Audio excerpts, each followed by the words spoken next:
Best landing spots for running backs in the NFL draft. This from PFF.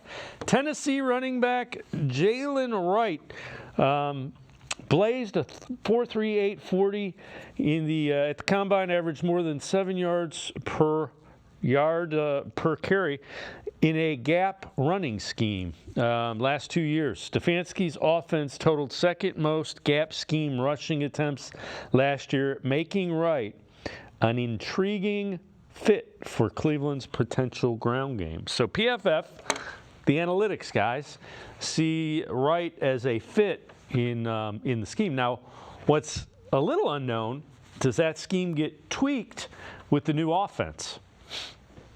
That's going to be an interesting thing. I think that's, a question we may not really have an answer to till, mandatory minicamp, OTAs, those sorts of things. Maybe even training camp before we get an answer as far as to are they staying with this, the same type of run scheme they have now, or if they're going to tweak it now that you have a new offensive coordinator, Ken Dorsey, a new line coach in Andy Dickerson. So there's a lot of factors that, will have that kind of impact. But I think, again, Jaylen Wright, I've said before, he's my number 2 running back in this class behind Jonathan Brooks from Texas. I just love the explosive ability, the fact that, not many guys in this draft have the ability to break a big play at almost any time they touch the football.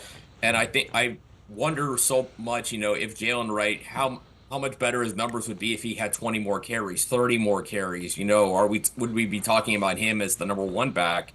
Because, the workload wasn't high, and maybe that's kind of a weakness is he didn't get a lot of reps, that some of these other guys have. So maybe it's getting used to, understanding, like vision and cutbacks and all those sorts of things that you want a running back to have. But if you got a good offensive line like the Browns have, you want a running back who can hit the hole and hit it with authority. I think Jaylen Wright's got as good abilities as anybody in this draft to do it.